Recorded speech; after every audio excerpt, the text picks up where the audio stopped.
శనగలు కర్రీ చేస్తున్నానండి. నేను 12 అవర్స్ కంటే ఎక్కువే నానబెట్టుకుని ఉంచుకున్నాను. ఇలా బాగా నానిన తర్వాత శుభ్రంగా కడిగి కుక్కర్లోకి తీసుకుని తగినంత వాటర్ పోసి ఇందులో కొంచెం సాల్ట్ కూడా యాడ్ చేసి ఒక మూత పెట్టి ఒక 10 విజిల్స్ వచ్చే వరకు ఉంచాలి. గ్రేవీ కోసం 3 ఉల్లిపాయలు, ఒక 6 పచ్చిమిర్చి, ఒక టమాటా, కొంచెం కరివేపాకు రెడీ చేసి పెట్టుకున్నాను. గిన్నెలో తగినంత ఆయిల్ పోసుకుని బాగా వేడైన తర్వాత ముందుగా కరివేపాకు, పచ్చిమిర్చి, అలాగే కట్ చేసి పెట్టుకున్న ఉల్లిపాయలను కూడా వేసి మంచి కలర్ వచ్చే వరకు వేయించుకోవాలి. ఇలా వేగిన తర్వాత ఇందులో నేను 1 స్పూన్ సాల్ట్ కూడా యాడ్ చేసుకుంటున్నాను. ఇలాగ బాగా కలుపుకుంటూ ఇందులో 1/2 టీ స్పూన్ అల్లం వెల్లుల్లి పేస్ట్ కూడా వేసి వేయించుకోవాలి. ఈ ఉడకబెట్టిన శనగల్ని ఈవినింగ్ స్నాక్గా కూడా పిల్లలు కానీ పెద్దలు కానీ తినొచ్చండి. అలాగే కట్ చేసి పెట్టుకున్న టమాటాను కూడా ఇందులో వేసి చక్కగా మగ్గనివ్వాలి.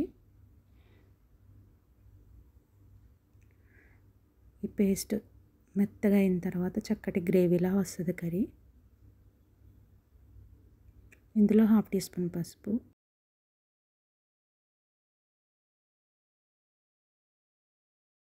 1/2 టీ స్పూన్ జీలకర్ర పొడి, 1/2 టీ స్పూన్ ధనియా పొడి, అలాగే స్పూనున్నర కారం ఇవన్నీ వేసి బాగా కలిపి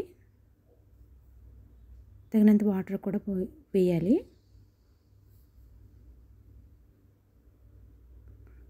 బాగా కలుపుకొని మూత పెట్టి సిమ్లో కొంచెం సేపు మగ్గనివ్వాలి. ఉడికించిన శనగలు ఇలా నొక్కితే ఇంత సాఫ్ట్గా ఉడికిపోయి ఉండాలండి, అంతవరకు ఉడికించుకోవాలి. వాటిని వాటర్ అంతా తీసేసి ఈ శనగల్ని ఈ గ్రేవీలో వేసుకుని రెండు కలిపి మిక్స్ చేసి మూత పెట్టి ఉడకనివ్వాలి. నేను రెడీమేడ్ కోకోనట్ పౌడర్ ప్యాకెట్ తీసుకున్నానండి. ఈ పౌడర్ని 2 స్పూన్లు తీసుకుని వాటర్లో బాగా మిక్స్ చేసి ఒక మిల్క్లా తయారు చేసుకోవాలి. ఆ మిల్క్ని కర్రీలో వేసి బాగా కలిపి 2 నిమిషాల పాటు మగ్గనిచ్చి దించేసుకోవడమే అండి. ఎంతో చక్కటి గ్రేవీతోటి కర్రీ రెడీ అయిపోయిందండి. ఈ వీడియో మీకు నచ్చినట్లయితే లైక్ చేయండి, షేర్ చేయండి, సబ్స్క్రైబ్ చేసుకోండి. Thanks for watching.